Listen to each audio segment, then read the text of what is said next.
I hereby call to order this meeting of the King George County Board of Supervisors. Mr. Miller, do we have any amendments to the agenda? Yes, ma'am. We need to amend the agenda to provide for an action item to authorize the acceptance of CARES Act funds for the library. So moved. Second. Any further discussion? All those in favor say aye. Aye. Any opposed? Chair votes aye. Motion carries. Thank you, Mr. Miller. Move on to public comment. Comments will be limited to 3 minutes per person in order to afford everyone an opportunity to speak. If comments relate to a specific public hearing item, and please note, we do indeed have a public hearing later this evening, we ask that you offer those comments at the time of that public hearing. So at this time, I have a sign-in sheet. I have Ms. Anna Maria Lavelle. Would you like to come forward and offer public comment? Please do so.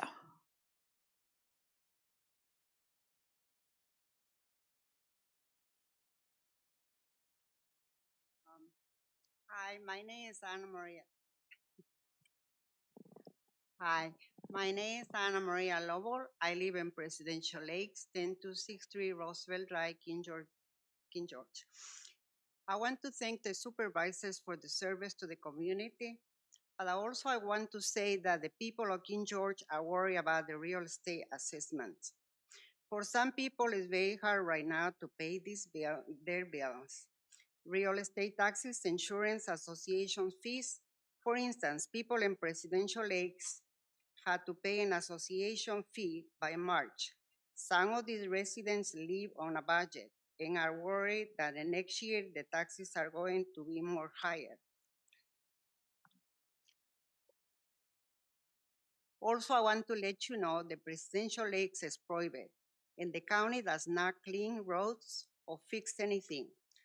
Also, for many people who live in a budget, the price of groceries are higher this year, especially the price of the gasoline. Higher price of the gasoline affect everything. For the reason, I would like to ask the supervisors to please don't increase our taxes needlessly. Thank you. Thank you, ma'am. Anyone else here in the boardroom wishing to provide public comment for the general meeting? Anyone else, please come forward. Mr. Dines, do we have anyone online wishing to provide public comment? Thank you. Members, did anyone receive any written correspondence for general public comment? All right, then with that, I'll close public comment and we'll move on to reports of members of the board. Mr. Granger. Yes, ma'am. Thank you. Ms. Lavelle, thank you for coming out. I always appreciate hearing from you. I think we've talked a little bit about the real estate. The tax rate is set for this current year, which is through the end of June. We'll be looking at the budget again in the start probably in like February, March timeframe. And so that's when we'd start looking at the costs and what the tax rate will be. So not that I'm not hearing what you're having to say, I'm just saying continue to come out and you know, at that point, that's when it becomes a lot more applicable, because that's when we're going to be considering the tax rate for the following fiscal year. And so I still hear what you have to say and I won't forget it, but and I know you will, but please continue to be engaged. So thank you. Other than that, on Wednesday, November 10th, I attended the Economic Development Authority's annual business appreciation reception at Whitehall. Just thank you to the EDA members and to Mr. Minor for setting that up. Thank you to all the businesses in the community as well. Vital to our community as a whole. So thank you for opening up your businesses here and just being a part of our community. And then on Saturday, November 13th, I attended the ribbon cutting for the 1126 Yoga Studio. And so another small business that opened up. And so if anyone's looking for a yoga studio, it's a great place to go. And I would encourage supporting our local business. And if you're into yoga, that you know, it's a place that you can check out. So, but that concludes my report. Thank you. Thank you, Mr. Granger. Mr. Stonehill. Anna Marie, thanks for coming out. Certainly appreciate the kudos as well. You know, we'll definitely, as Mr. Granger said, be looking at the tax rate. We don't want to raise it at all. We know the cost of everything, but you know, we all have to pay up taxes up here as well. So we're going to do what we can to keep them affordable. Saturday, excuse me, Saturday 13th, I also attended the 1126 yoga with Mr. Granger, which is located right there in the same area that King's Pizza is. Two gals there opened up their yoga studio, and I wish them the best. Small business is something that really need to grow here in King George. And I wish them all the best. You can go in there and do a yoga class and then go across the parking lot and get a Domino's. Then Sunday the 14th, a number of us attended the 87th Vaco annual conference, which was down in Norfolk. While we were there, we got to speak to a lot of different supervisors, county administrators, attorneys from all over the state of Virginia. It's good to talk to them and see how they're handling things and how their counties have been handling COVID and, everything else and growth. It was a great time to meet up with a lot of folks. While there, I attended a general steering committee, the environmental and ag steering committee as well, and a number of different classes, along with the rural caucus. Governor Northam then gave his closing remarks. And I just wanted to reach out and say congratulations to Mrs. Meg Bumke, who is elected Vaco president for this coming year, right here, one of our neighboring county here. And that's all I have. Thank you, Mr. Stonehill. Ms. Bender. Yes, I'll start off with on Monday with Ms. Kupka. We attended the GWRC meeting where we discussed our strategic plan and approving a resilience plan that actually will be adopted so all of the localities in Planning District 16 can use it to get funding for coastal flooding and other projects tied to resiliency. Last week, I attended the Healthy Generations, which is used to be called the Rappahannock Area Agency on Aging. Big handful of words, but we discussed what they've been still doing for our seniors, getting them the vaccine appointments, doctor's appointments, and helping still with meals programs. To this day, they still have money to be able to deliver meals to those people that can't get out. I also attended the Dahlgren Heritage Museum meeting earlier that day, where they're doing really well pursuing their virtual platform to put their collection online in front of a paywall and behind the paywall, understanding with COVID and the new bridge coming, not as many people might want to go to the museum, but a lot of people want the information, and they're working with UMW to come up with programs. It's pretty neat watching them do it to put a lot of their stuff online virtually. So kudos to them at the Dahlgren Heritage Museum. I also attended the Vaco conference, as Mr. Stonehill mentioned, where I participated in several committees, including the Committee on High Growth. And believe it or not, we are considered a high growth community, and we were there with Loudoun County and Prince William and Fairfax. You wouldn't think so, but we are considered a very high growth community. I also poked my head in on the education talk, where they talked about education should not be the whim or idea of the moment. And a school board is responsible for pay scales, enticement, and packages for their employees to work with recruitment. I also went into, like this title, the civility in leadership and politics, where they talked about how people can get along a little better. I left that meeting, it kind of went off the rails a little bit, but then I went to the broadband meeting, which was a lot of good information. And one of the things that they brought up is that a lot of people are looking at the higher level, making broadband a utility, or feel it should be utility because it's very important for how we interact in this world. Thus, I also attended the Vaco Energy Steering Committee. And one of the things I wanted to bring to your attention, and it's coming in all the localities in Virginia, is data centers, battery storage, wind turbines, and solar. And for those that might not know a lot, 1 megawatt equals 10 acres of land that has to be had for solar panels. And so one of the things they're looking at the state level next year is making a map of the prime farmland, so that prime farmland is identified and not taken up by solar farms or data centers, so that you preserve the prime ag land in the state of Virginia. That hasn't been done yet, and there's a rush for some groups to get in before that, but we'll see what happens next year and how that mapping tool goes. And one other ask I had for the fellow board members and for next year in January and Mr. Miller is that we have someone come in and talk to us about how our internet program is going. What's the status of our internet with All Points Broadband, Dominion, and Northern Neck? I don't know who we need to facilitate that, but I've talked to quite a few constituents since the election that would like to know how our $750,000 is working for King George. Thank you. That's my full report. Thank you, Ms. Bender. Mr. Bush. Thank you, Madam Chair. First off, to my constituents in the James Monroe District, I'd like to give my apologies for missing the last meeting. I was unable to attend the last meeting. I did follow it online, but I was in preparations for a medical procedure the following morning. So that's why I wasn't here at our last meeting. Ms. Lavelle, I appreciate you coming out, and I always appreciate your comments.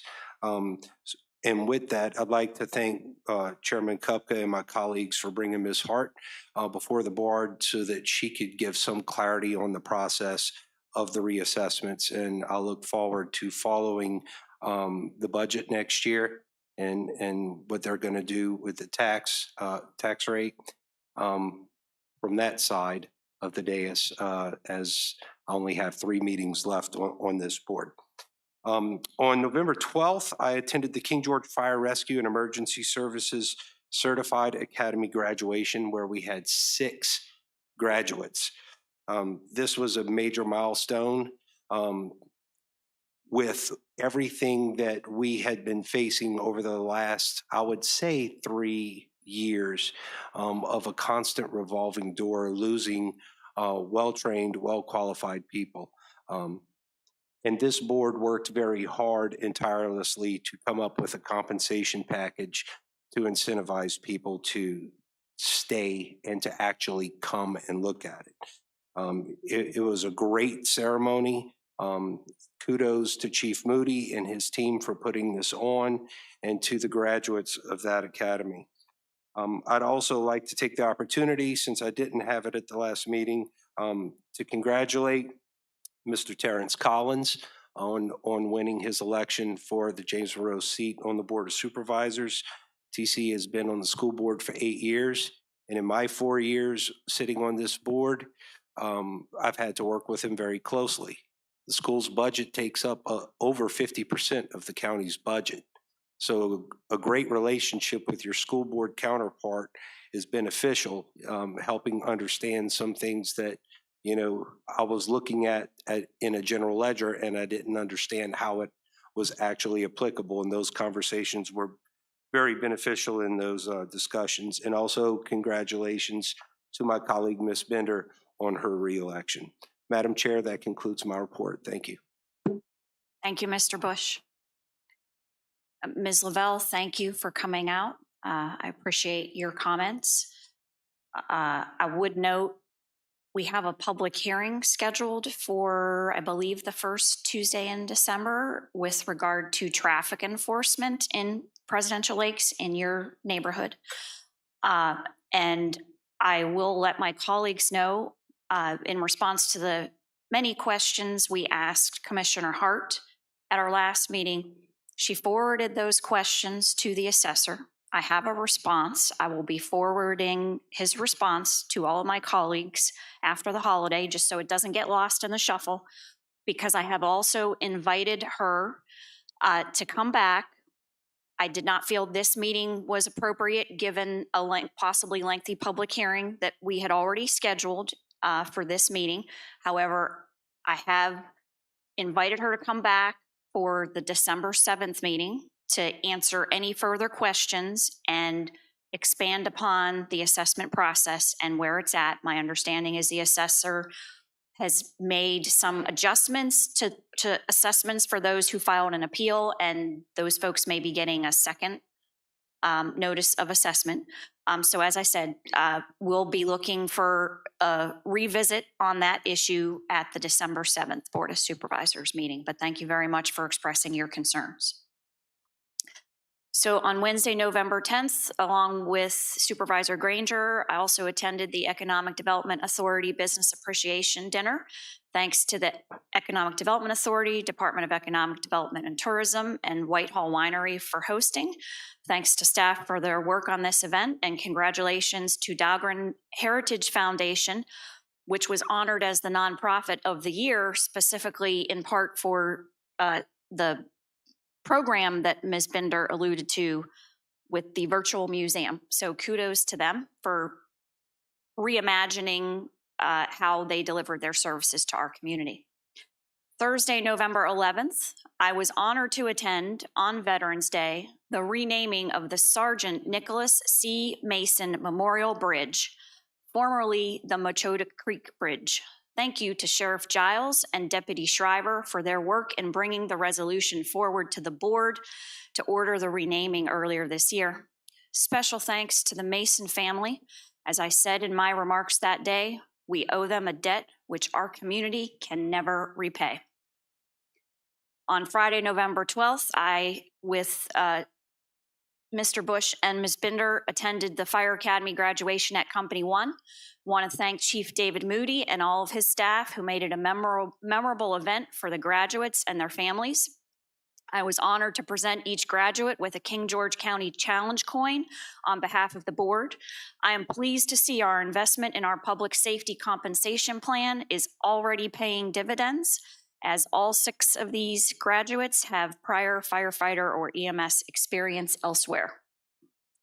Sunday, November 14th to Tuesday, November 16th, I, with several of my colleagues, attended the Vaco annual conference in Norfolk.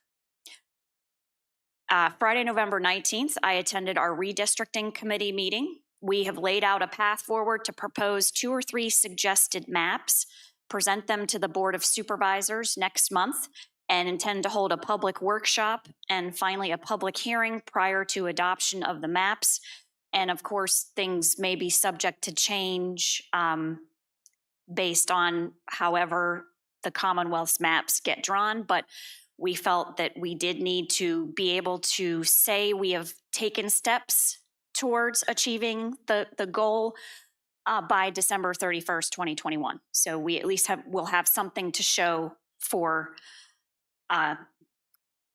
the 10-year rule that it has to be done every 10 years.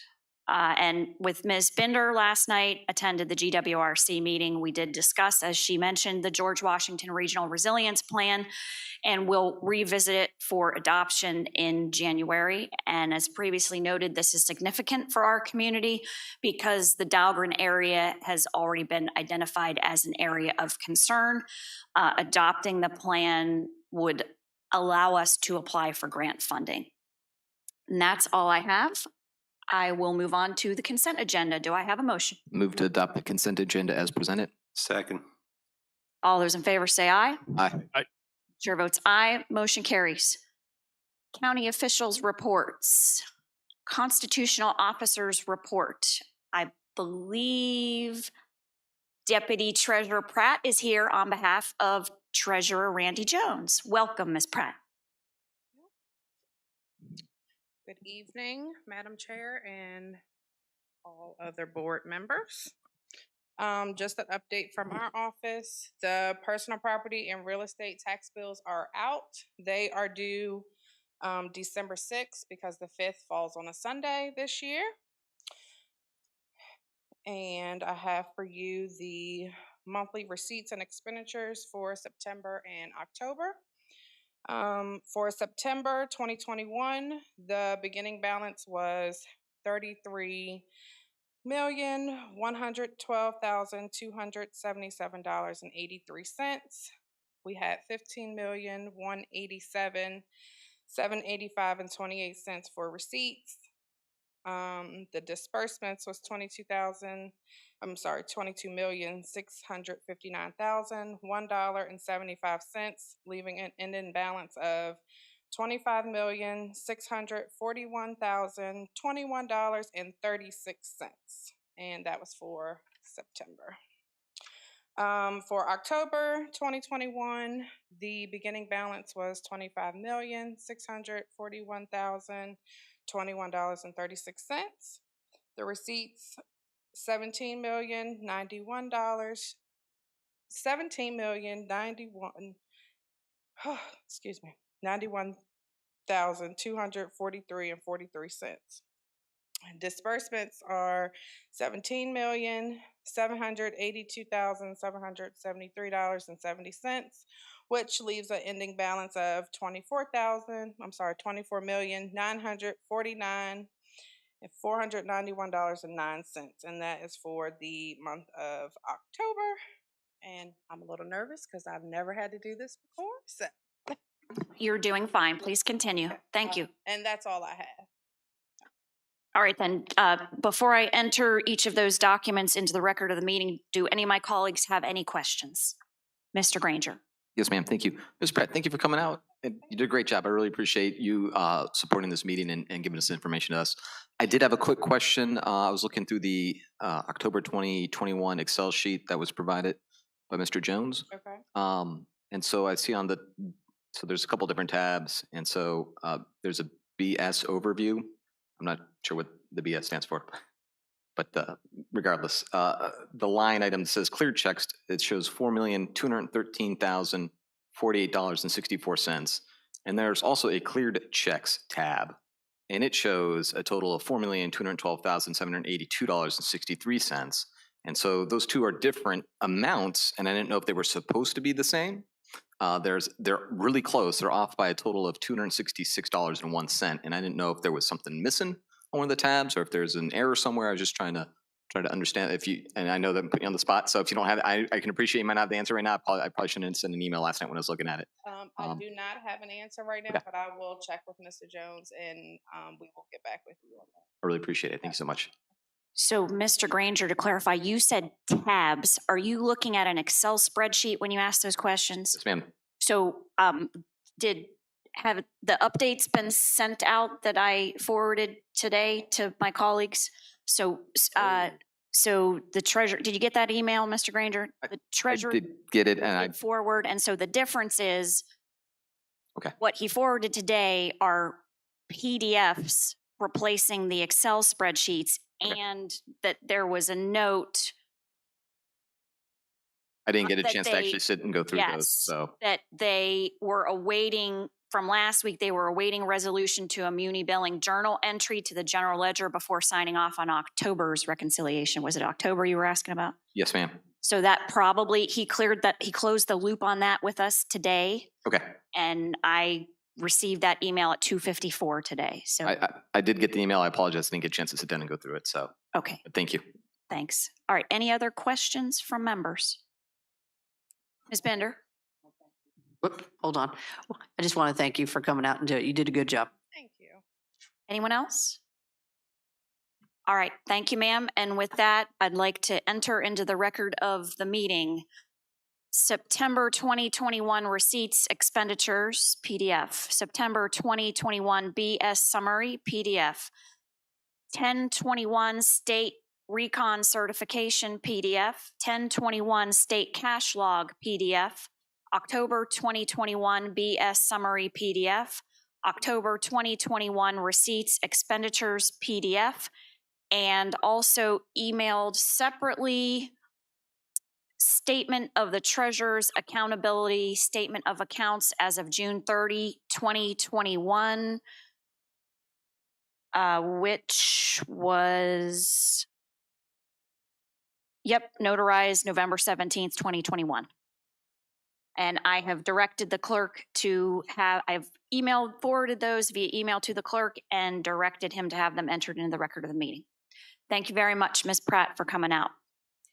All right, I don't see any other constitutional officers in person, so we will go ahead and move on. Report of the county attorney. Let me start by welcoming Ms. Kelly Lackey, our new county attorney, is here with us in person today. Welcome, Ms. Lackey. Do you have anything you wish to report, ma'am? I do not have an official report. I'm just happy to be here. Thank you. Thank you, ma'am. All right, and any questions from members before I move on for Ms. Lackey? Good. Okay, very good. All right, we will now move on 11-16, Board, Commission, Agency Reports and Public Hearings. Public hearing, relocation of the Confederate Monument / Memorial currently located in front of the King George County Courthouse. The King George County Board of Supervisors will now hold a public hearing that has been properly advertised to receive public input regarding relocation of the Confederate Monument / Memorial currently located in front of the King George County Courthouse. I will first ask for the staff report. I will then open the floor for public comment. Public comment is limited to 3 minutes per speaker in order to afford everyone an opportunity to speak. Please state your name and address before you comment. Upon completion of public comment, I will bring the matter back to the board for consideration. The board may or may not take action tonight, depending on information received during public comment. So, Mr. Miller, it's my understanding, will Ms. Hahn, Director of Finance, be providing the report this evening? Is that correct? Yes, ma'am. Very good, sir. Ms. Hahn?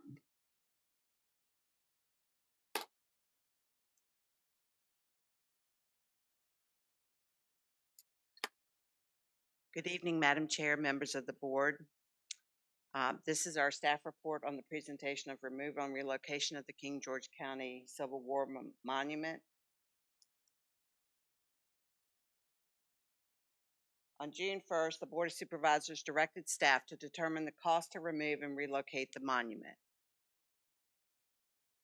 On June 3rd, the interim county administrator contacted History Land for information related to relocating the monument to their location and an estimated cost. History Land Memorial Park estimated that it would cost approximately $40,000 to relocate the monument and would designate a location at no cost to the county. A request for proposals, RFP, was prepared and posted on EVA on June 21st, 2021, with a closing date of July 21st, 2021. Questions for this project were due back to procurement on July 14th, 2021. As we approached that date, no questions were received, and after speaking with the Virginia Department of General Services, the closing date was moved to August 11th, 2021. At that time, one proposal was received from a responsible and responsive bidder in the amount of $38,000.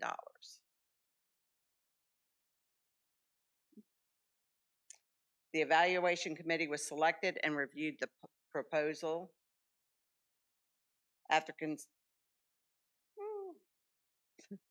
some of it is not there. So after that evaluation committee, so 9/8/2021, the evaluation committee interviewed the prospective contractor and determined that their plan was satisfactory and recommended presentation to the Board of Supervisors. On October 5th, Finance made a presentation to the Board of Supervisors to advertise the results of the RFP. After consideration and recommendation of the county attorney, it was decided to hold a public hearing before making a final decision.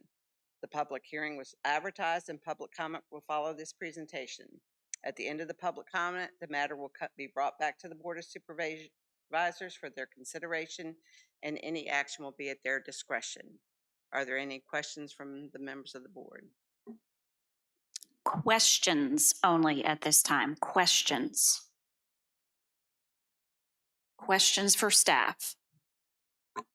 All right then. Thank you, Ms. Hahn. You can take a seat for a bit. I will now open the floor for public comment. Mr. Dines, do you have our 3-minute timer ready, please?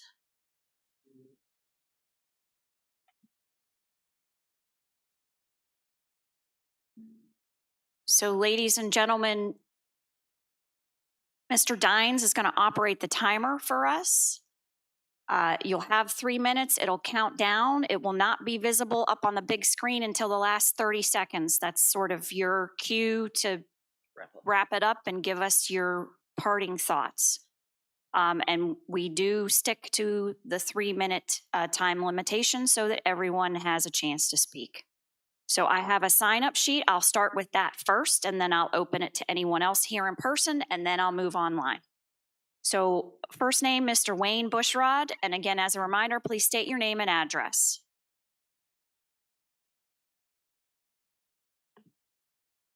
Hello, my name is Wayne Bushrod, 10144 Deer Lane, King George. Good evening, Madam Chair, other members of the board. Glad to be here this evening. I'm going to ask all NAACP members and friends to please stand.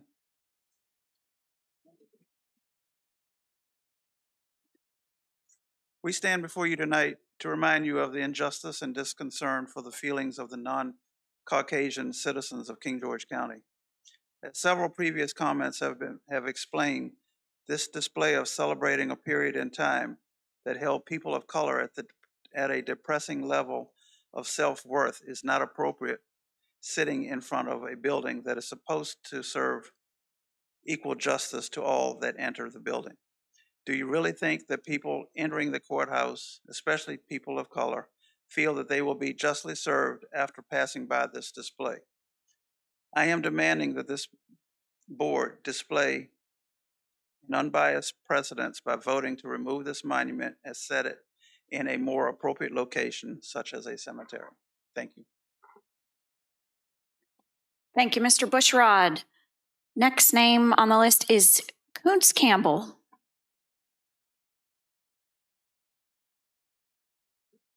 Kuntz Campbell, Vernon Woods Drive, King George, Virginia. I basically would say the same thing I said when I was before this board before. To put a monument in front of the courthouse that represents justice and equality for all is incomprehensible to me. This monument celebrates traitors to our country, responsible for the death of hundreds of thousands of American soldiers, so they could perpetuate one of the most venal institutions that the world has always had. We love to talk about the South, and we love to talk about the founding fathers. We love to talk about the founding sisters and brothers. But we get a little nervous when it comes to talking about slavery, don't we? I wonder if it's guilt. It should be. I hate to think of Black children walking into that courthouse thinking that this represents what we believe, because this is not what most Americans believe. I think it going to a cemetery. I know there are members of this in this room who have family members and they have said they'd like to go there and visit them. Well, I don't have any monuments to my family members. I go to the cemetery, just like most people go to the cemetery if we want to remember our family. We have a cemetery who has volunteered a place to put it. We have a contractor who has agreed to do the job. Please, please do not continue this racist situation. Thank you. Thank you, Ms. Campbell. Mr. Robert Ashton.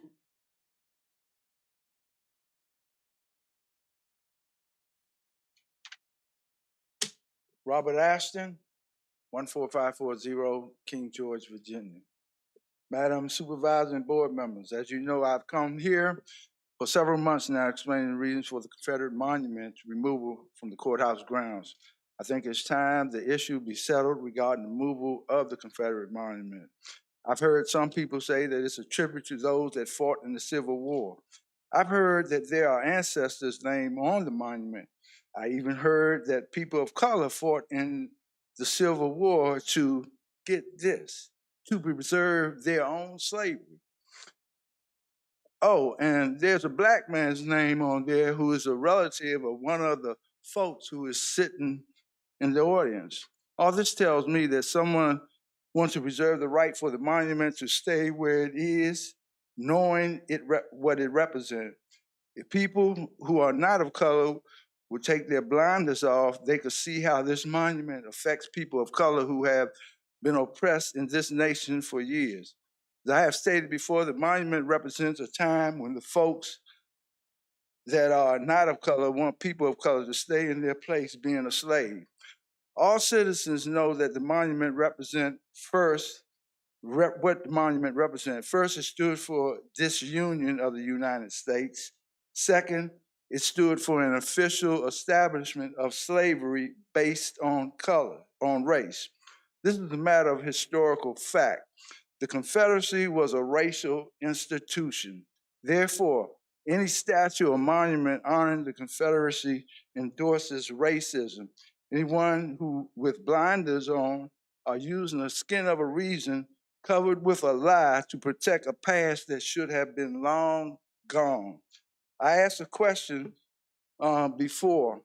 Does King George leader want to preserve a past of oppression for people of color or move forward in unity for all its citizens? Finally, let's stop the politics and do the right thing by removing the monument to a memorial cemetery where it belongs. Thank you, Mr. Ashton. Mr. David Jones.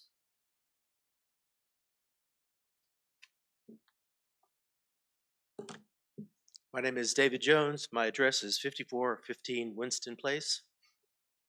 I'm here to state that I'm in favor of moving the Confederate Trader Memorial off of public property.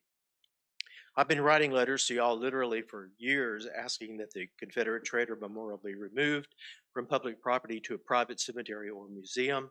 This is my second public comment to this board on the subject. I'm the great-great-grandson of William Walter Jones, who was a soldier in the Confederate Army in Louisiana. Do I respect his memory? Yes, I do. He was a farmer in Linton, Louisiana, a very hard life in 1860. Am I going to slavishly follow his example and try to believe everything that he believed? Absolutely not. Before the chorus begins about my relatives did not own slaves, neither did William Walter Jones, or states' rights, or the war was not about slavery, or the best one, in my humble opinion, the War of Northern Aggression, since the Confederates fired the first shots on Fort Sumter. As for the claim that the insurrection was not about slavery, the Constitution of the Confederacy plainly states, quote, "The institution of Negro slavery as it now exists in the Confederate States shall be recognized and protected by Congress," close quote. In his opening statement to the Provisional Confederate Congress, Jefferson Davis upholds slavery 8 times.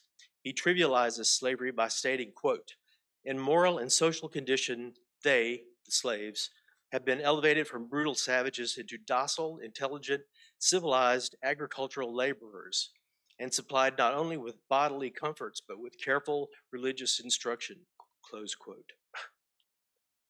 I would submit, excuse me, I would submit that the slave owners, the oligarchs of their day, were the brutal savages. The secession document for Georgia lists slavery 37 times, South Carolina 23 times, Texas 27 times, and so on. The secession document of Mississippi lists slavery 12 times with this explicit statement, quote, "Our position is thoroughly identified with the institution of slavery, the greatest material interest of the world," close quote. In the second paragraph, Virginia's articles of secession say they are withdrawing from the Union because, quote, "the federal government having perverted said powers, not only to the injury of the people of Virginia, but to the oppression of the southern slaveholding states," close quotes. States' rights was one of the main reasons the Confederacy failed. The Confederate States initially promised to support the Confederacy with soldiers, food, clothes, shoes, and money. That support dried up almost immediately upon the declaration of war. Essentially, each state in the Confederacy was a minor fiefdom, and cooperation was not a strong suit. The Confederacy existed only 4 years, gave us no art, music, or literature, and destroyed the economy of the southern states for decades. Thank you, Mr. Jones. That's 3 minutes. Thank you very much. Mr. Bob Baird.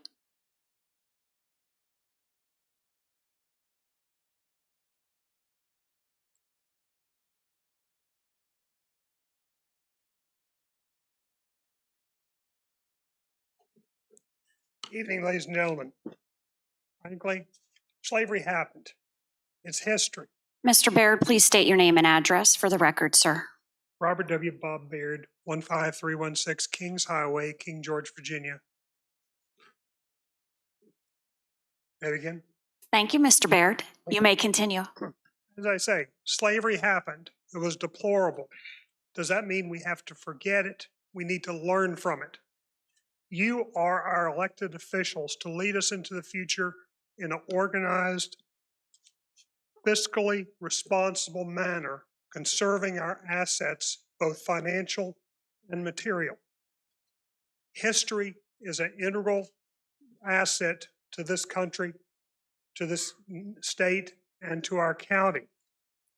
Thus far, I applaud the board's efforts to move forward deliberately to evaluate our resources, to evaluate the continuation as a viable resource of both the courthouse and Ralph Bunche School.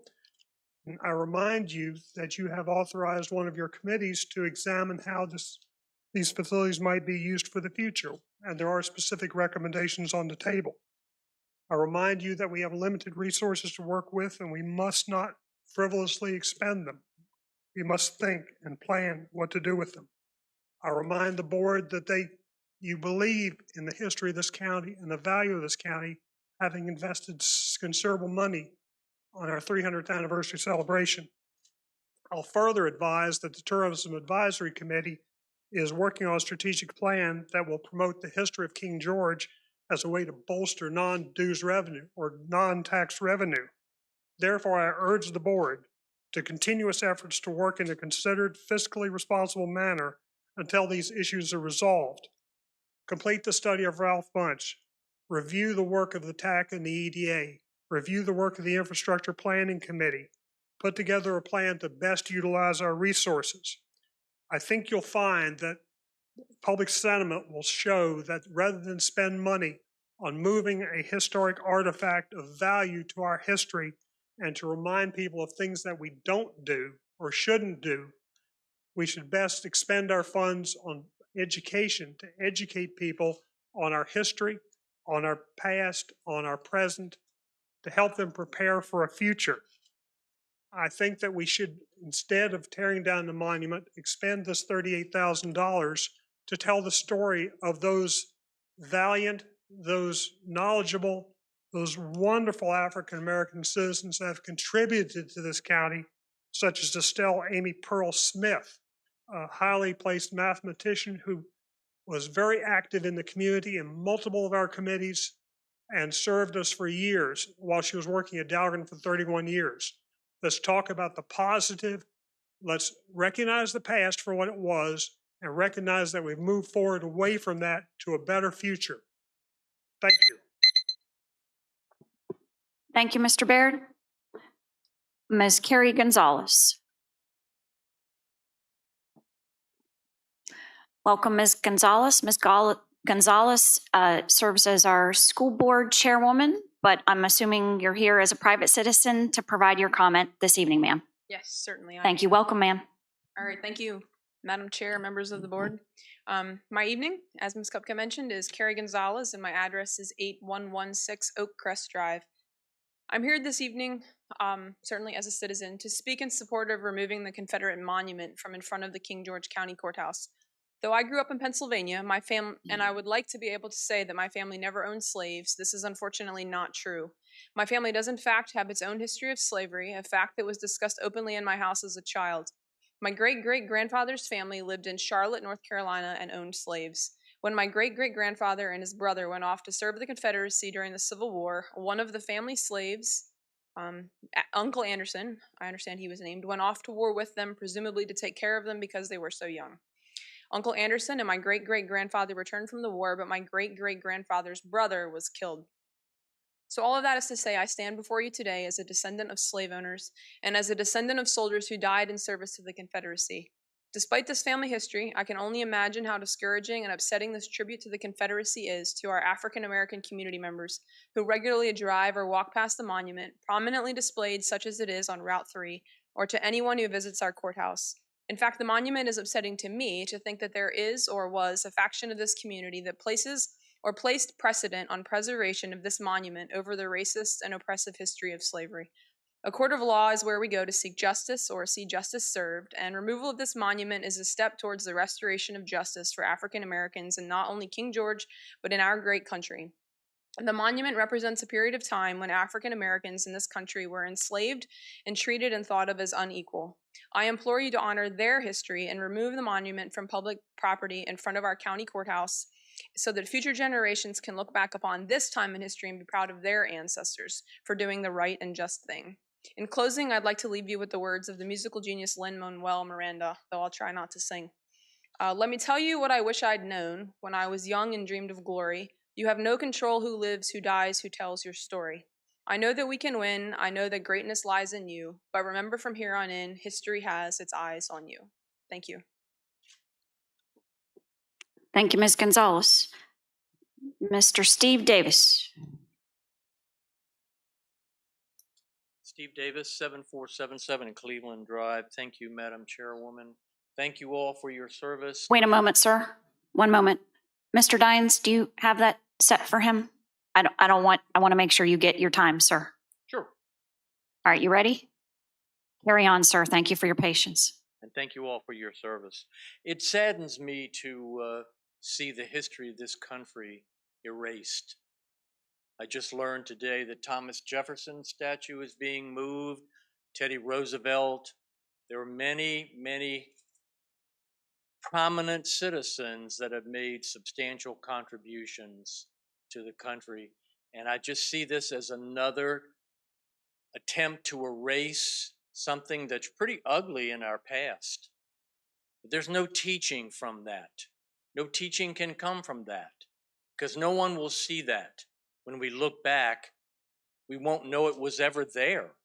How can we teach our children and our grandchildren about the injustices to the African American community in the past if we erase all evidence of its existence? And so I really was going to have some other comments, but I think that Mr. Baird summed up my feelings pretty precisely. And I did want to leave you with a thought. How can we find our way in the future if we don't know where we've come from? Thank you. Thank you, Mr. Davis. Mr. Lawrence Mason.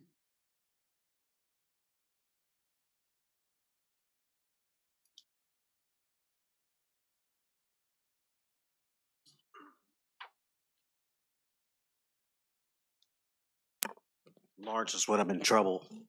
And then Larry Mason, 9396 Lothian Road. In the summer of 2019, I watched the nooses and spray paint begin applied to Robert E. Lee's monument in Richmond and statues pulled down in other cities. I wondered how far this might go. It seemed that none could be exempt, for even though so many had given so much and made such positive contributions to our state or country, none were perfect. Their human flaws were to make them all targets. Mostly the Confederate monuments were zeroed in on. Those so-called traitors and slavery lovers who caused the war between the states. It was only a matter of time when these U.S. veterans on that monument, and yes, they are U.S. veterans, would offend someone.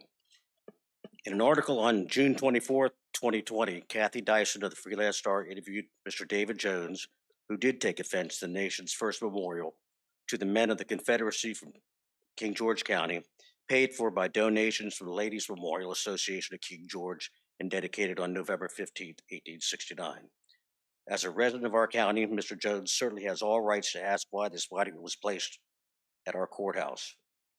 To understand the history, it can be easily obtained from a book researched by Gene Graham and Elizabeth Lee of the King George County Historical Society. But why stop at some stone monument? In these wonderful woke times, let's look at a wife beater, abductor, and slave trader, King George I.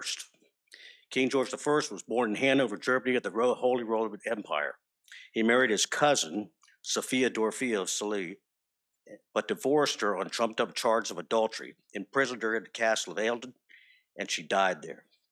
George was 57th in line to the throne and achieved it through a series of deaths. The Tories would have preferred Roman Catholic James Edward due to the rumors regarding the treatment and abuses of George's wife before he imprisoned her. He had two German mistresses who were reviled because of their greed. He could not speak English well, if at all, and he communicated with his predominantly Whig ministers in French, I'm sorry.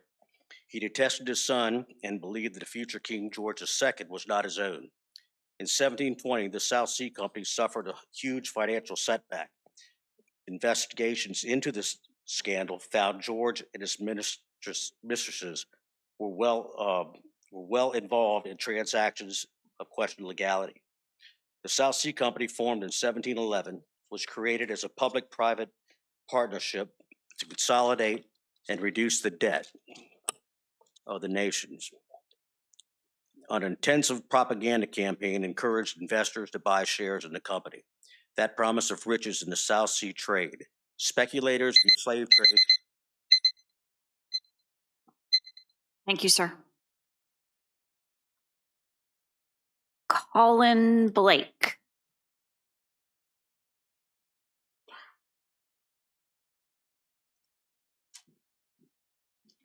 Can you all hear me? Hi, Colin Blake, 10377 Rectory Lane.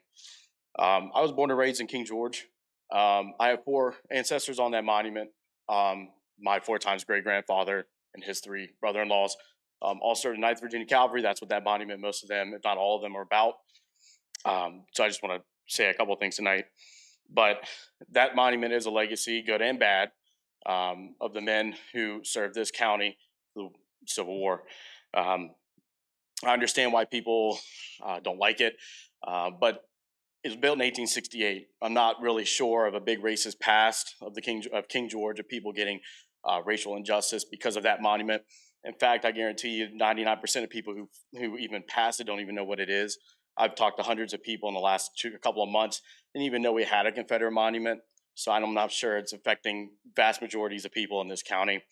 I think half the people in here are part of the NAACP chapter of King George, and I respect you guys for coming out and voicing your opinions. That's great. But if we're really going to get to how the county feels about this monument, I think if you're going to do anything, you're going to have to call a vote like Madison County or half a dozen counties did in the down ballots here in 2021 on November 2nd. But someone once said just a couple years ago that today they'll come for Washington, or excuse me, for Lee and Jackson, but tomorrow they'll come from Washington and Jefferson. 108. There was a gentleman that said that up in New York State, they took a 187-year-old monument of Thomas Jefferson off from the courthouse up there. So what's going to happen next? Are we going to go after Belle Grove for James Madison? Are we going to rename the county for King George for being the tyrant that he was? I don't think this really ends. The last thing I'm going to say, if you need a pulse for the county, Mrs. Bender or Miss Bender, I know that you just had a Board of Supervisors election November 2nd, I believe, against Mr. Cedell Brooks. Cedell Brooks? I know at the NAACP debate, you guys actually were asked a question specifically on the monument. Mr. Brooks was very vocal about taking it down. It got so much attention that the Fredericksburg newspaper and Fredericksburg.com wrote a little bit about it, so it had a little bit of steam there. But you won your election by what, 65 to 30 or 30, or something like that. So what I'm getting at is I just don't want to see this monument taken down because a minority of the people in this county by numbers are trying to get it moved. If you want to do it right. I think you should have a referendum vote on it, and you can see exactly where the county stands on it. I just don't want to see a handful of people that are overrepresented in our politics today, a very vocal minority, stopping a very silent majority. So, thank you. Thank you, Mr. Blake. Mr. Don Shelton.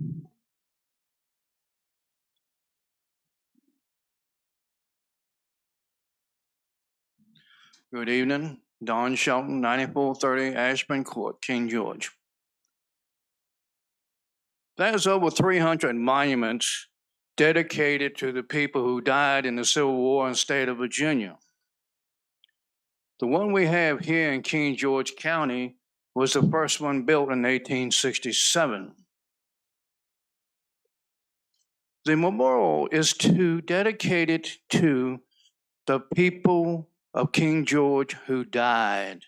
the fathers, the sons, the brothers, the husbands. That is the sole purpose of this monument, is a memorial to the family members and the people of King George who died. The Civil War was gone. Slavery was gone. It was moved to the Courthouse lawn in 1923. It's been there for 98 years to represent and honor our family members who died in a war that most of them did not want to fight. In 2020, 5 of our counties in Virginia, by voter referendum, and from 75 to 80%, voted to keep their monuments and their memorials in front of the courthouses. 2021, 3 more did the same. Again, the percentage was 75 to 80%. In June of 2021, the town of Tappahannock, after many hearings and a lot of controversy, voted 6-0 to keep that monument in front of that courthouse. During the process here, a lot of the information, legal advice has been wrong. The county does not own the monument. It's deeded. And I've located a couple of the descendants that actually are the owners of it. It's brought to my attention lately from one of the law firms. They have evidence that when the monument was moved in 1976, the ashes of one of the people naming that monument was buried under it. So therefore, it is a tombstone. It is a burial site. Again, there's 2 law firms. It's on this and ready to pounce on King George. No, I don't support neither one of them. By my opinion, y'all need to say no on moving it. Put in a voter referendum, let the people decide. Or table it until we decide what we're going to do at our courthouse. Thank you. Thank you, Mr. Shelton. Ms. Marcia Stonehill.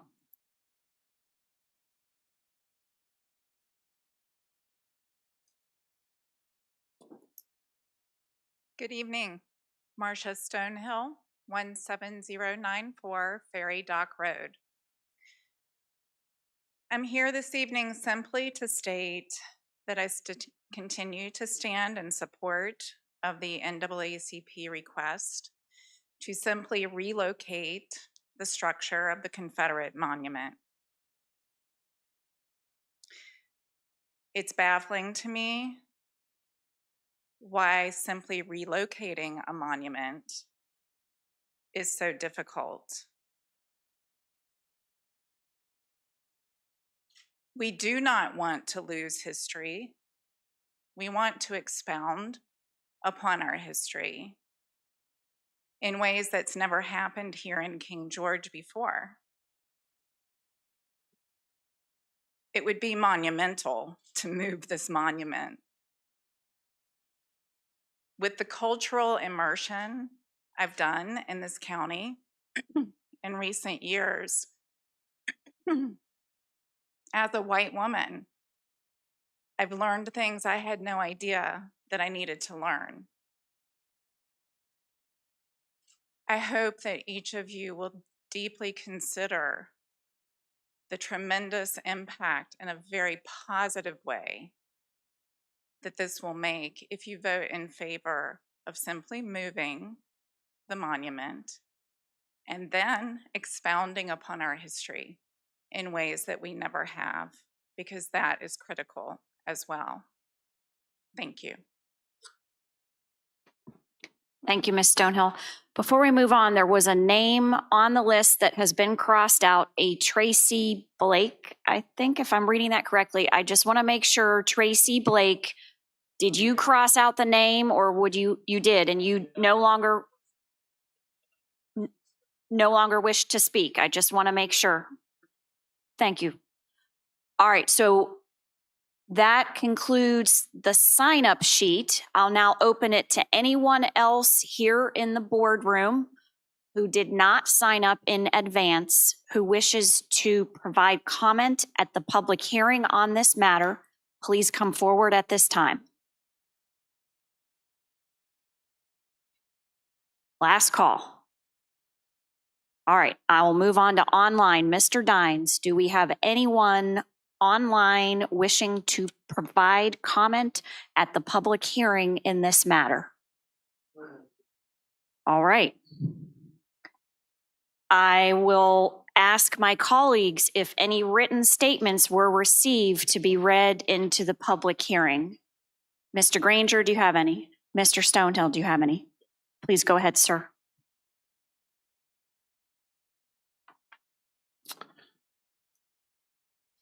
This is from an Adam Simonoff, Gordon Drive, King George in the Dahlgren area.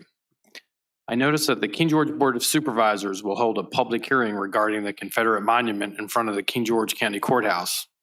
As I've written previously, my suggestion is to follow the lead by the city of Fredericksburg regarding the slave auction pedestal and place the monument in a museum. A museum display doesn't honor the Confederacy any more than Nazi items in a Holocaust museum honor Hitler. The artifact is just present to tell American history.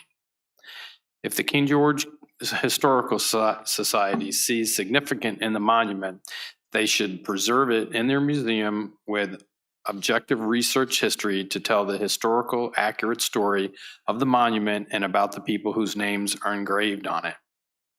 Indoor museum presentation will keep the engraved markings intact against weather erosion. The Historic Society should be able to win a grant to move and preserve the research the names on the monument. Placing it in a less accessible location hides the history of King George County and does a disservice to the entire community. Is that the only one you have, Mr. Stonehill? Yes. Thank you. Ms. Bender? Yes, I do have one. This is from Mr. Craig Howell at 15108 Misty Lane, King George, Virginia. I was hoping to be present for tonight's board meeting to comment on the King George Memorial to those King George residents who died defending King George in the state of Virginia. I would like to point out this is a veterans memorial and not a Civil War monument that is located by an emergency exit to the courthouse and not a main entrance. That this is a solemn reminder of the grave responsibility and awesome power that the Board of Supervisors are responsible for. This memorial is not only the last record of the people that died in our defense, but a major part of the history of our county. King George is a county of veterans. Let's not shame both of those of the living and the dead by moving the Veterans Memorial. Thank you, Ms. Bender. Mr. Bush, do you have any? All right, I have one I will read aloud. This is from Mr. Stuart Ashton, 15689 Owens Drive. I support relocation and I emphasize, quote, relocation rather than, quote, removal. Recommend, quote, relocation be the key word for any vote forward. I share the sensitivity of these monuments with communities that are not served well at all by remembrance of the events these memorials commemorate. On the other hand, I have relatives on this and other stones in KG that, with whatever information they had, fought for the CSA and whatever values it expounded. I can't change that, but if the reassignment of these items can be done so as to sustain what happened in history, I would be satisfied with the use of my taxes to do so.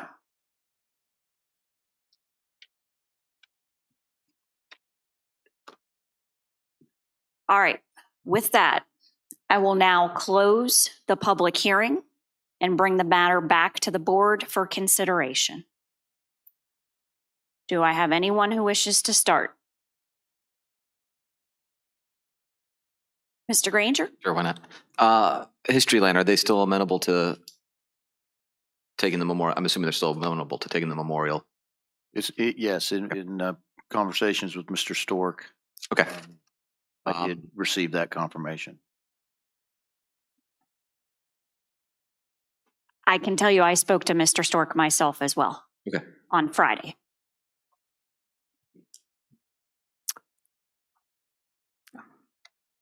I'm in favor of moving forward with the relocation.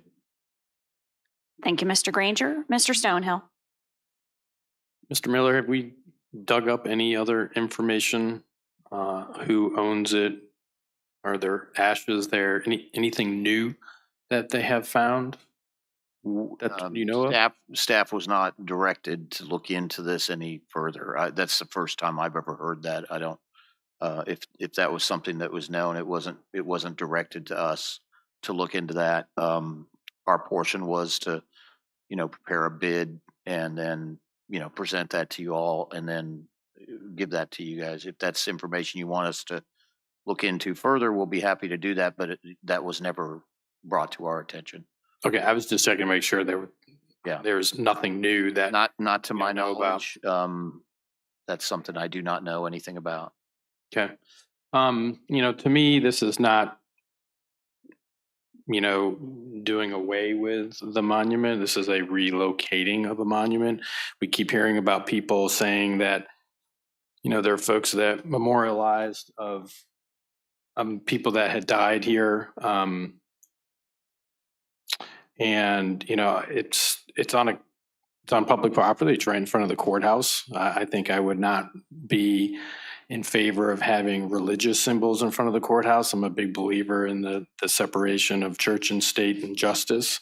If this is offensive to parts of society and just to other people in community, I think it needs to be relocated. I'm not going to hide it. I'm not going to say it never happened.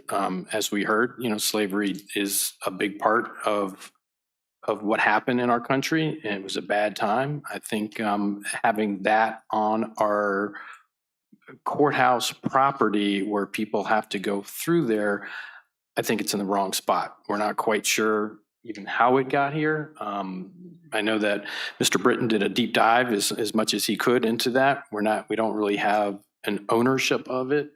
It's very much up in the air. I know it's been on our property for many, many, many years.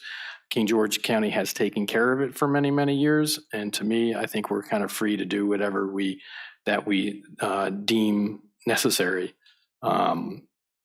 So I would be in favor of relocating it, not taking it down, not hiding it, not moving, or putting it somewhere where people can't come see it, but in a cemetery where there are other Confederate people there or monuments there.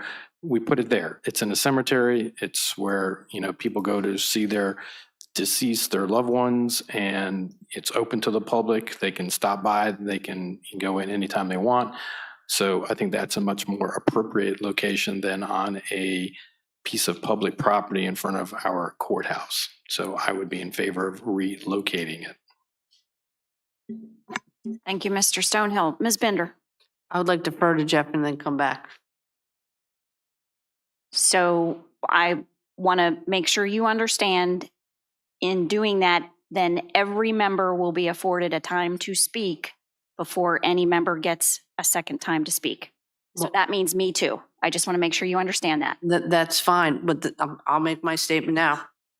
I think this should be a referendum because not everybody in the community is here to speak, and it needs to be a referendum. I spoke to several other communities that have had it on the ballot in the last 2 years, and they let their citizens decide. We are speaking about using public funds to do this. So it needs to be that the whole community, this is Thanksgiving week, not everybody's been out.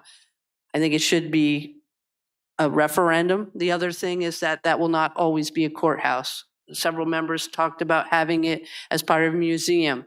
We don't know what's happening with the courthouse. It won't be the courthouse as of October 1st, 2023. So we need to, if we are going to move it, have it as a referendum. That is what we should do. That's my opinion. Thank you. Thank you, Ms. Bender. Mr. Bush. Thank you, Madam Chair. So thank you to everybody that came out tonight. So from the beginning, and this isn't something new, we've been discussing this for over a year.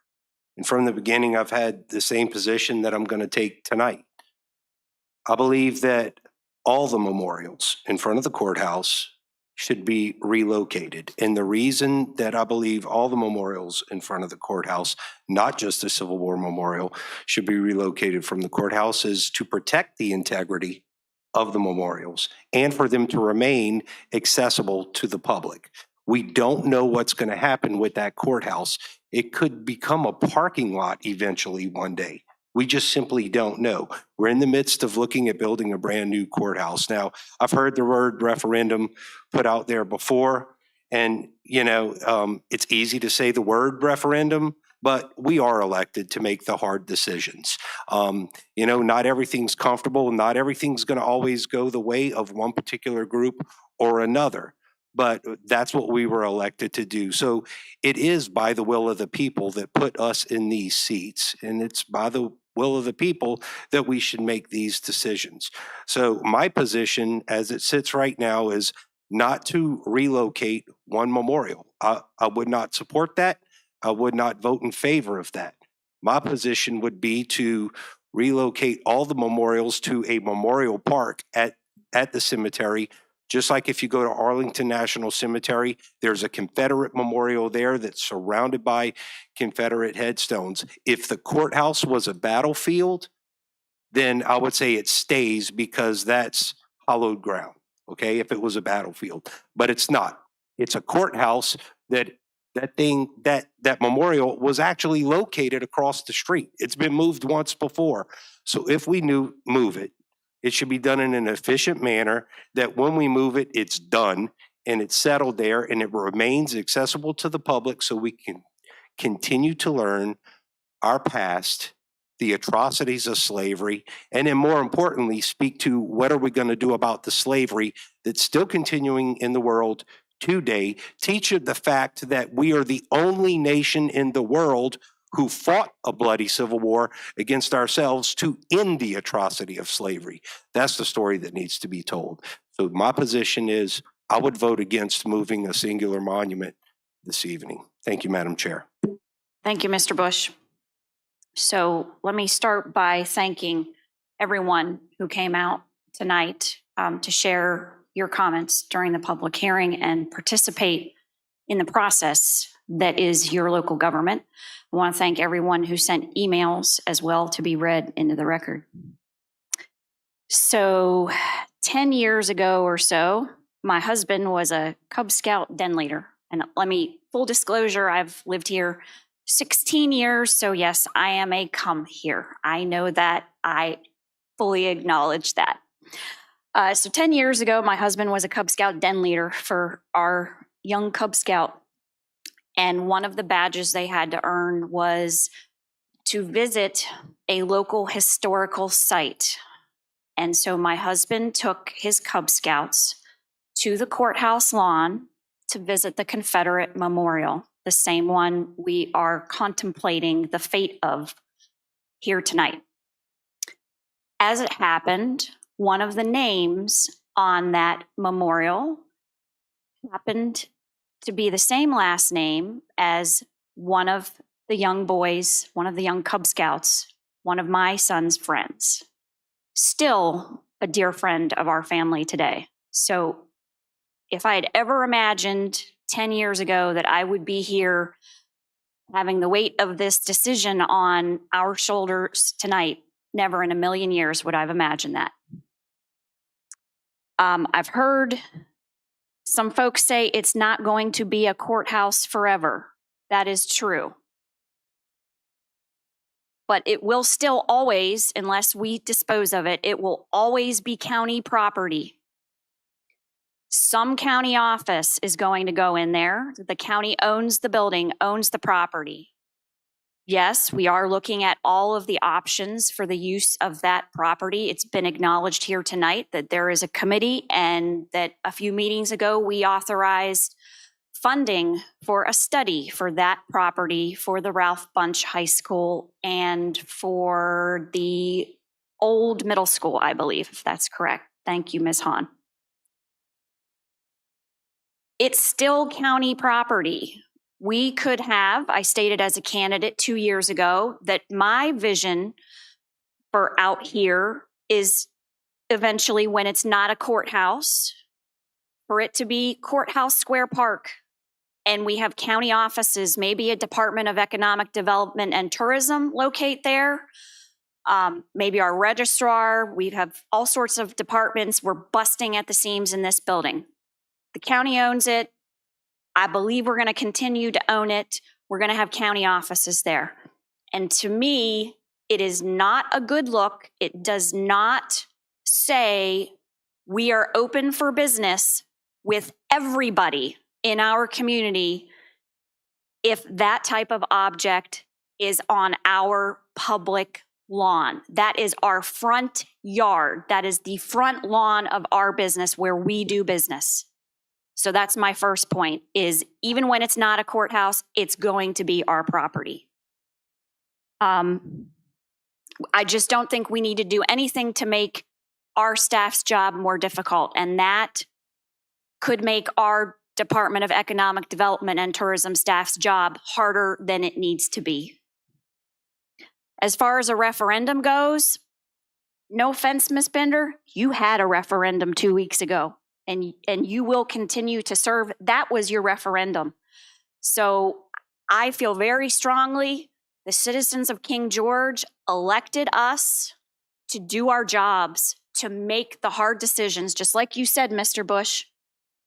This is not an easy decision to make here tonight by any means, but we have to make it. If we had wanted to do a referendum, that process would have had to have gone in motion at least 6 months ago. So we're well beyond that now with the path and the course that we have taken with where we are tonight. So right now, it is our courthouse still, and it will still be for 2 years. To me, it is unacceptable during that period of time that anyone should question when they enter that courthouse. I've gone on record several times in several meetings about the courthouse, about my support for a new courthouse, about being in jury duty last month and frankly how shabby it was. But for me, I believe in the majesty of the law. That is a hallowed building, and what happens there is important, and it has a noble purpose. So if one person, one defendant walks in there and thinks because he or she doesn't look like the judge or look like the members of the jury because of what's out front in the lawn, that's a problem. If one victim enters that building to testify, to confront someone, and she feels like the judge or the jury aren't going to believe her because they don't look like her, to me, that's a problem. I looked up the Census Bureau data today for the most recent survey, and 22% of the citizens of King George County classify themselves as not white. I am not willing to overlook 22% of our citizens for the other 78%. To me, if one of us, any one of us is diminished, all of us are diminished. And we should want so much more than that for our community. So I will be supporting a motion to move forward with the relocation. So with that, is there a motion?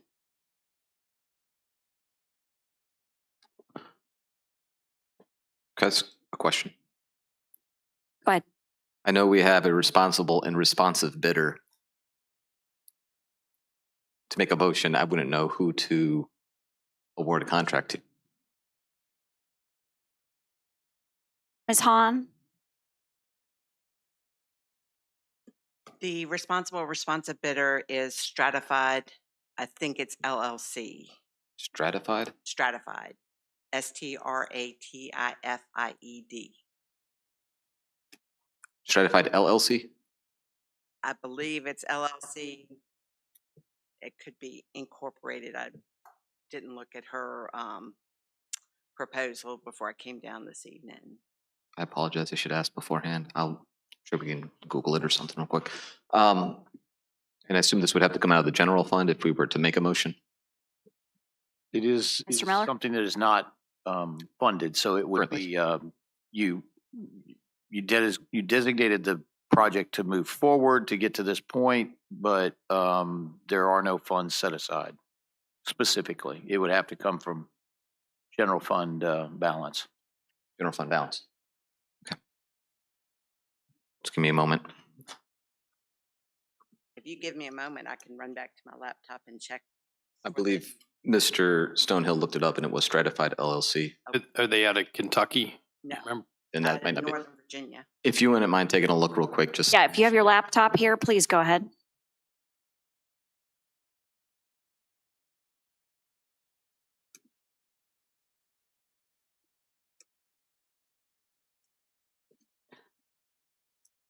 Madam Chair, I'm asking a question about, are we including the people who gave the bid? We have never seen that bid yet. So can we wait just a moment here? We're going to get some clarifying information. That, ma'am, wait a moment. Well, I'm waiting for a motion. When we get a motion and a second, then we will have more discussion. that's fine. Thank you for your patience.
There's a bunch of them.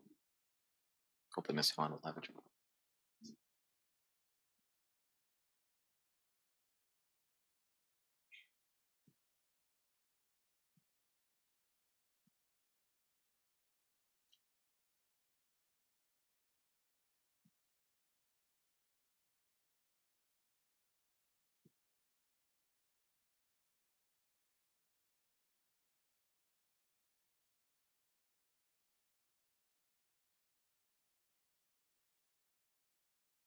Ms. Hahn, do you want us to take a 5-minute break?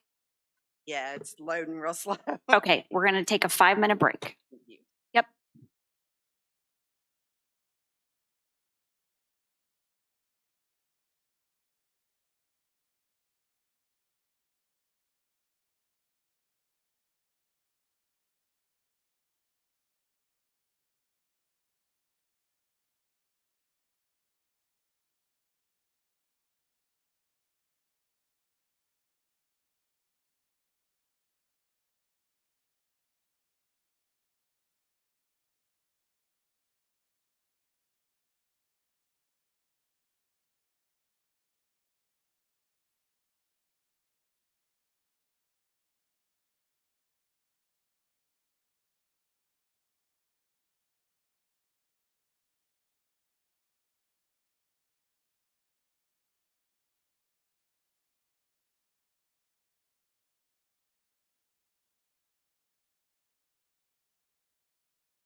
So, Mr. Granger, yes, ma'am.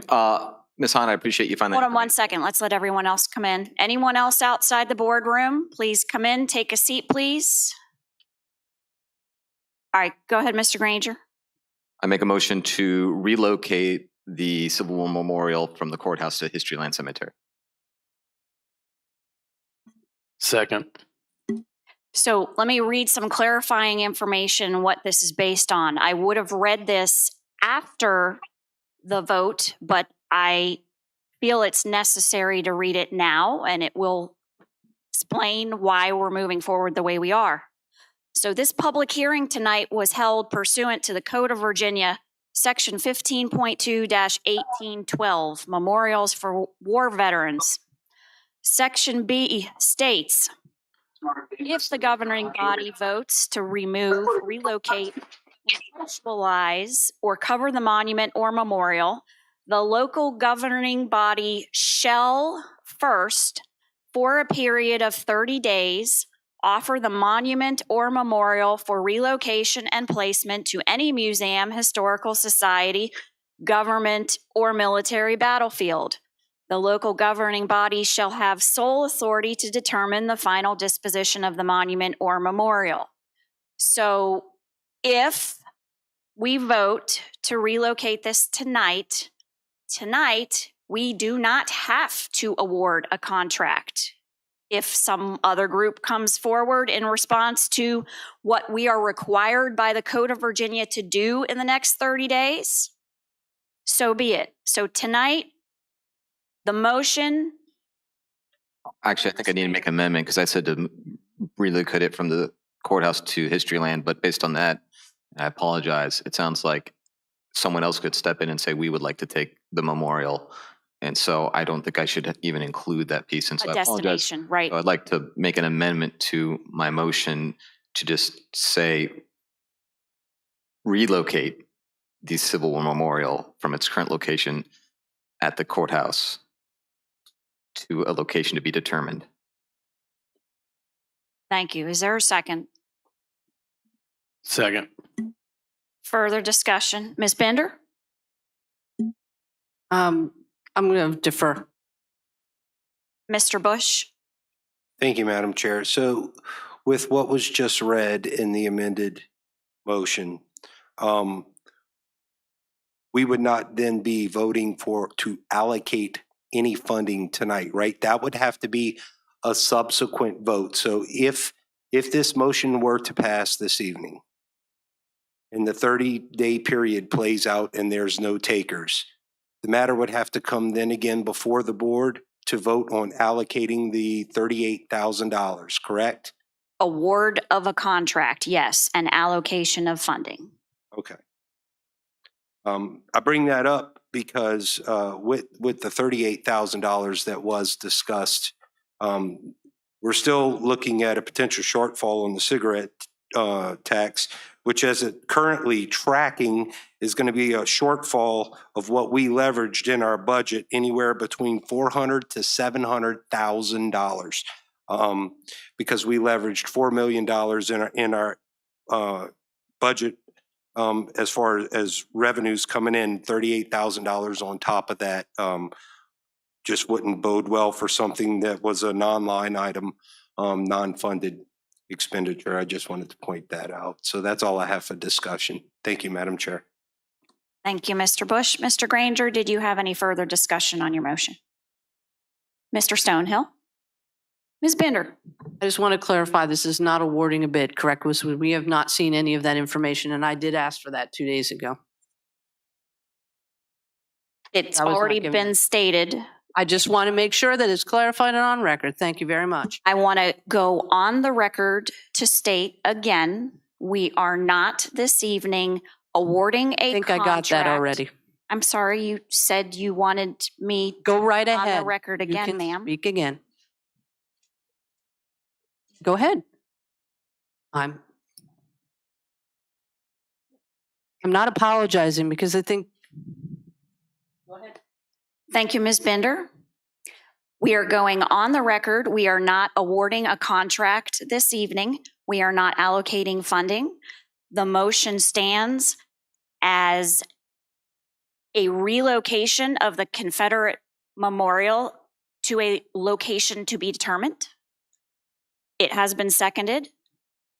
If there's no further discussion, I will bring it back for a vote. All those in favor say aye. Aye. Aye. Any opposed? Nay. Nay. The motion is tied 2-2. The chair votes aye. The motion carries 3-2.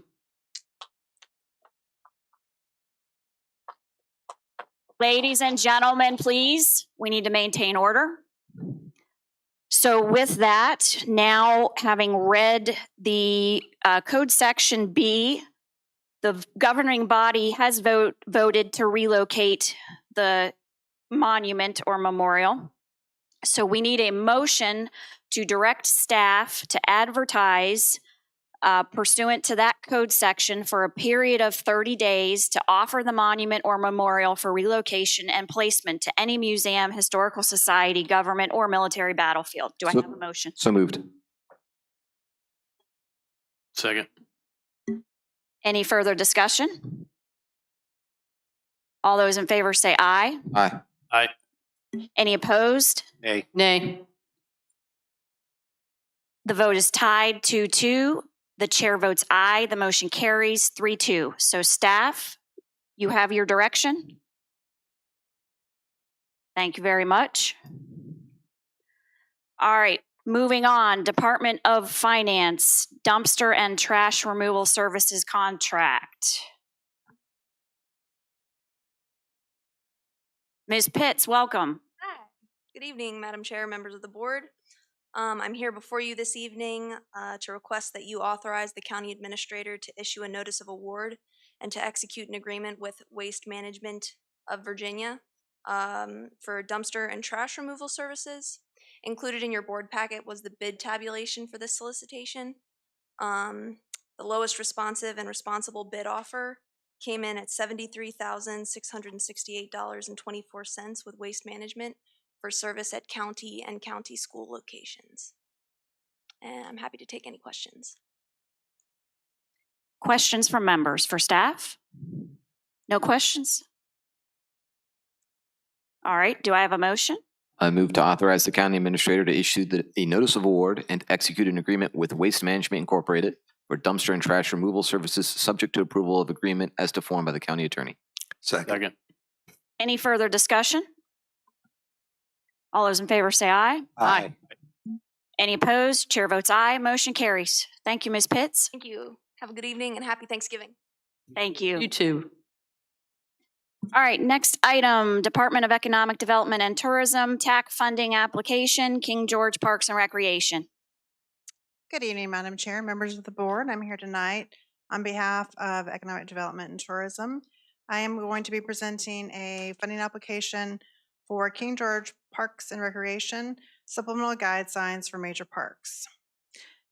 At the March 16th, 2021 Board of Supervisors meeting, a budget of $40,000 for supplemental guide signs for Sedell Brooks Junior Park, Sealston Parks Complex, and Barnesfield Park was approved. The final quote has been received, and it is $4,676.25 above the original budgeted amount.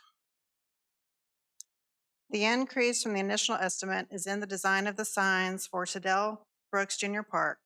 These signs are for both US 301 and Route 3. The signs are larger than were initially expected per VDOT requirements. TAC recommends the Board of Supervisors approve the additional $4,676.25, and staff agrees with TAC's recommendation. Thank you, Ms. Wilson. Any questions for staff on the matter? Any questions? Just one quick one. Mr. Granger. That's probably really obvious. This would come out of the tourism fund, correct? Not the general fund. Correct. Just want to verify. Thank you. I just want to clarify, the sign is to replace the missing one at Barnesfield, right? And to give proper signage for Sedell Brooks Park, correct? Welcome, Mr. Clark. They are all new signs. They are included in the board packet, ranging in size.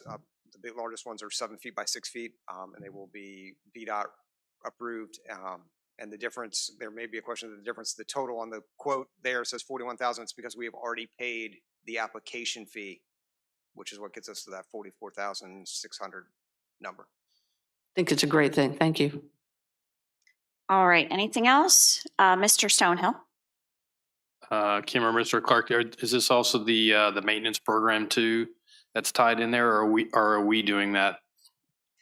As a government entity, it runs differently than it does for private business. So it's all, that's our total fee. We don't have an annual fee for the program. Okay. I'll miss our little propped up sign there at, that we have now though. Thank you. All right, do we have a motion? I move to approve the additional $4,676.25 for the signs as presented to come from the tourism fund. Second. Any further discussion? All those in favor say aye. Aye. Aye. Any opposed? Chair votes aye. Motion carries. Thank you, Ms. Wilson. Thank you. All right. Item 1120, County Administration 2021-22 CARES Act funding for King George County Service Authority. Mr. Miller. Yes, thank you, Madam Chair. The King George Service Authority had voted to accept the 21-22 fiscal year CARES Act funding in the amount of $142,000 at their meeting. And it requires, therefore, action on the part of the Board of Supervisors to act as a fiscal agent. This money goes to offset individuals who have fallen behind in their payment of their bills, or their monthly, or their bills. And so this is recommended at this time. Any questions for staff members? Mr. Bush, do you have a question? Thank you, Madam Chair. And for clarity, this is CARES funding that was given directly to the Service Authority. This is not coming out of county. Mr. Miller, Correct. That is correct. Thank you. do we have a motion? I move to authorize the county administrator to serve as the county to serve as the fiscal agent to administer said funds as presented. Second. Any further discussion? All those in favor say aye. Aye. Aye. Any opposed? Chair votes aye. Motion carries. Thank you, Mr. Miller. And our added item 11-20.1, accept library ARPA funds and amend and appropriate fiscal year 2021-2022 budget. Mr. Miller. So basically the same concept here, just a different entity. It's the library. Ms. Hahn is here to talk about it. And we did provide you with a handout. The amount totals $17,000. Ms. Hahn. Good evening again, Madam Chair, members of the board. The library director has received notice that she will receive $17,727 in ARPA funds. This matter was taken to the L.E. Smoot Memorial Library Board of Trustees at a special meeting held on November 17th, 2021. The Board of Trustees approved to accept the funds with a vote of 6 in favor, 0 against, 0 abstain, and 3 were absent. At this point, we would need to amend the fiscal year 2021-2022 budget in the amount of the award and appropriate the funds. So I'm asking you tonight to authorize the county administrator to amend the fiscal year 2021-2022 budget to accept the ARPA funds for the library in the amount of $17,727 and to appropriate the funds. Thank you, Ms. Hahn. Questions from members for staff? Do I have a motion? Move to authorize the county administrator to amend the fiscal year 2021-2022 budget to accept the ARPA funds for the library in the amount of $17,727 and to appropriate the funds. Second. Any further discussion? All those in favor say aye. Aye. Aye. Any opposed? Chair votes aye. Motion carries. Thank you, Ms. Hahn. All right, Mr. Miller, County Administrator's report. Okay, as soon as it's up there.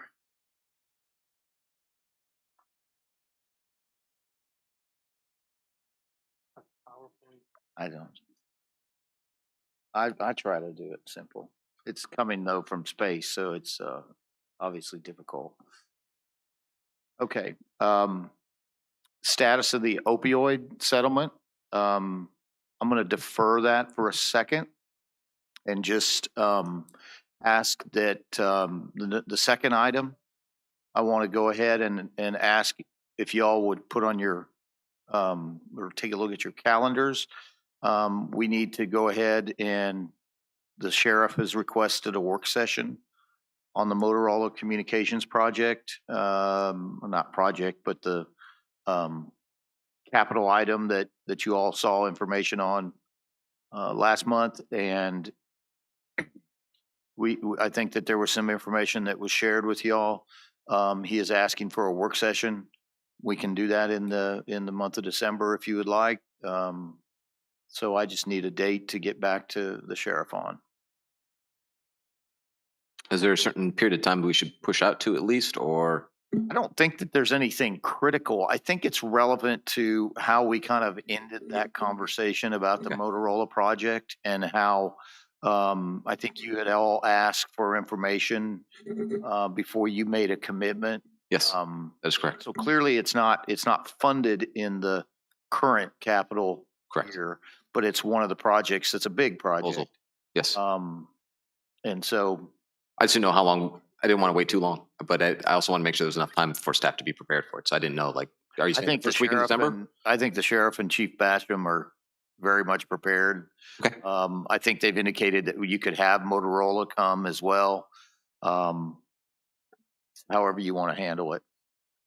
So the email that this is in response to the email the sheriff sent to all of us, and he was ready to go. Like he could have gone that week. Okay, just want to make sure. And I said, let's have Mr. Miller bring it to the board in a public meeting so we can come up with a date for a work session that works for everyone. So does anyone have travel plans in the month of December that would preclude them? Mr. Bush. Thank you, Madam Chair. I would just like to offer that since this isn't on the current capital plan, and being that I will be moving off of the board effective January 1, it might be prudent to wait till my successor is seated, since he will be taking place in those meetings deciding that. And that way he's afforded the opportunity to sit in on that work session and ask any questions so that when it comes for a vote, he can make an educated vote at that point. So what I would request that the meeting be deferred to some point after 1 January. We were looking to include this in our current capital plan, were we not? It is included, but it's for next fiscal year. Not in this year though, But right? I think it's all kind of, the way it has been presented is you kind of need to make a decision if you're going to do this. To start for next year. But I would agree with Supervisor Bush that, I wouldn't certainly, he obviously would like to be a part of it, I'm sure, but there's no time sensitive nature to it. It needs to be decided at some point. Okay. So could we look at, since we meet the first Tuesday in January, could we look at the second week of January? Yep, that works. The rest of us here. Enough out that I can make that. Yes. What about that Tuesday? The 11th. Yep. Tuesday, the 11th or Wednesday, the 12th. And that way we're giving them 2 dates, possible dates, given that there are a number of staff involved. We work for you. So if you want to set a date, we'll be here. Consensus of the board is offered to the sheriff and Chief Basham Tuesday, January 11th and Wednesday, January 12th, 2022.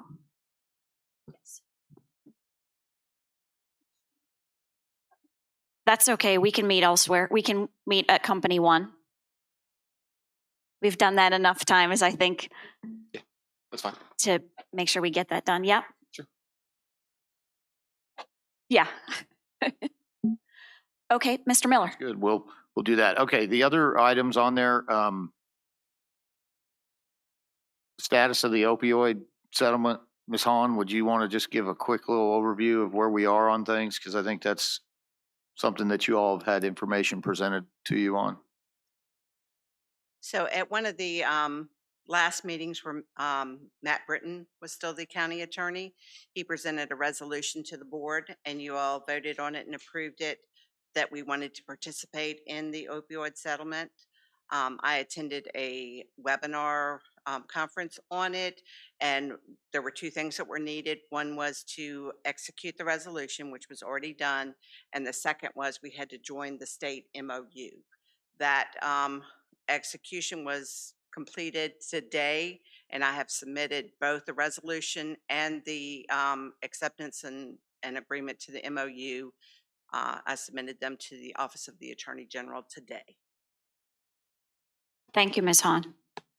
Any questions from members for Ms. Hahn regarding that matter before she takes a seat? All right, thank you again. I would like to mention, though, that the settlement is from two different pieces, and we don't know the total figures. It's based on the total participation from the state of Virginia for all the localities.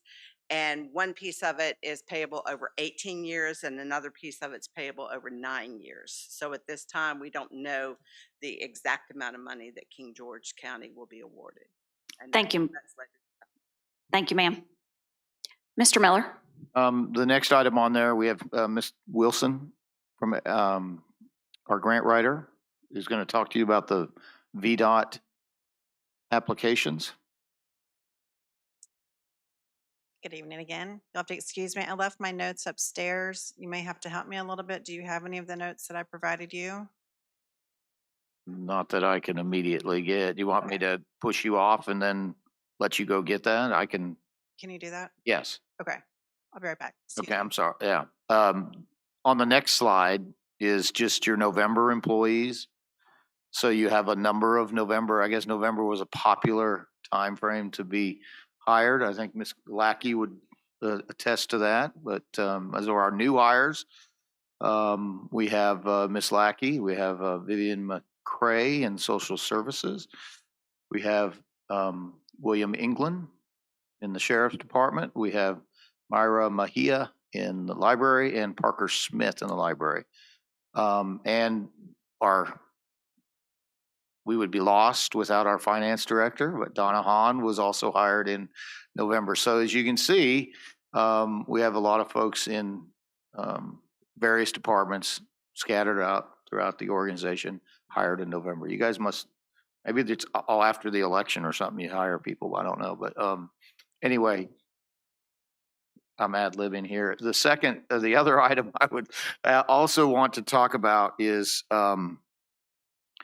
so if we have a meeting on the 11th, and I know the headliner of that event will be the 11th or the 12th will be the Motorola contract. Mr. Minor and I have been talking about the need to get back with you all on the economic development strategic plan, some suggestions or just to refamiliarizing you with the plans that was put together. It's a very good document. It needs to be focused on.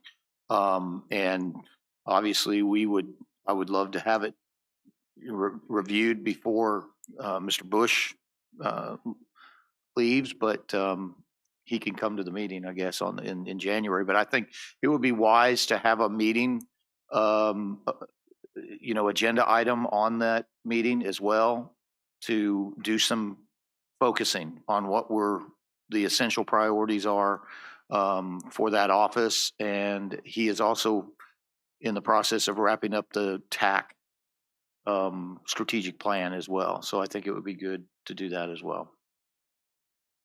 Are you ready, Kim? That's all I have. So any questions for Mr. Miller before we move on? Go ahead, Mr. Bush. Thank you, Madam Chair. So you just talked about the Economic Development Strategic Plan. All I would ask is, because obviously the review is probably going to take place after I'm out of office, is that during that period when it's reviewed, if there's any look at amending it, changing it, et cetera, that we capture the things that were in that plan or are in that plan that were achieved, were not achieved, and kind of set benchmarks instead of, and this may be a year or two down the road, but if we get to the point where it's changed, just to capture those things so it's not just rewritten into perpetuity, that we actually capture those benchmarks. Thank you. Yes, sir. And we're not talking about rewriting a document that's got a very strong skeleton. And it just, what we were talking about is maybe enhancing some of the existing things that are in there, adding to them or kind of those areas that maybe we need a little bit more focus and you all need to kind of give us a little bit more direction on. That's where we are on it. It's not meant to change anything. Kim. Thank you. Ms. Wilson, welcome back. Thank you. My apologies.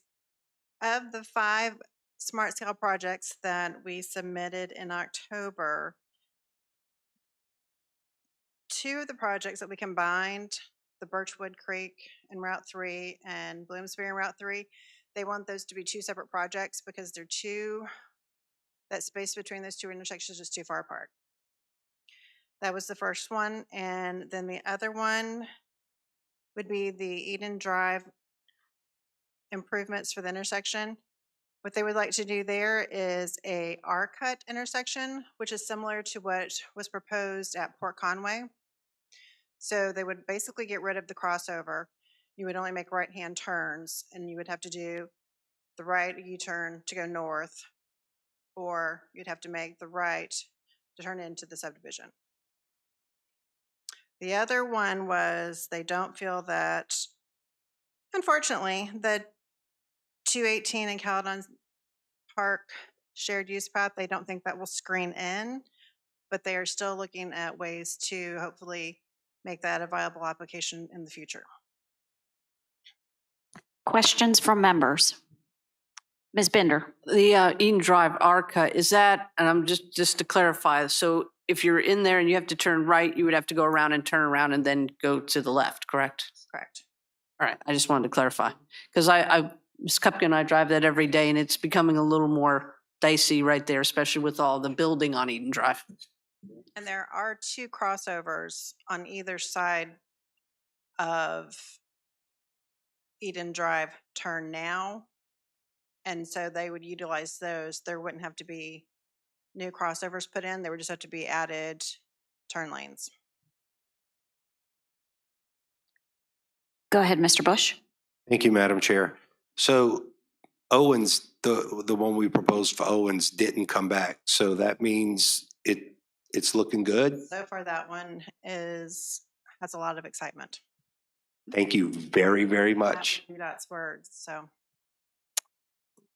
Any others?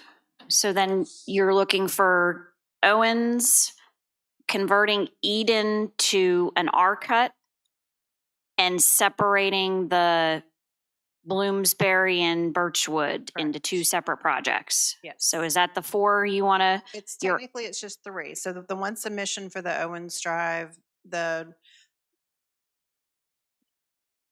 Eden. path along 301 and Owens Drive is already screened in. The one that has not screened in is the Eden, and they want to separate the 2 at Birchwood Creek and Bloomsbury on Route 3. So technically 3. Because the other one already screened in. Correct. Gotcha. Okay. So consensus of the board to direct staff to move forward with those smart scale applications. Yes, unanimous. Very good. Thank you, Ms. Wilson. All right. Anything else, Mr. Miller? All right. If that concludes your report, I'll entertain a motion. Move to adjourn until December 7th at 6:30 p.m. in the boardroom. Second. All those in favor say aye. Aye. Aye. Votes aye. Motion carries. We are adjourned.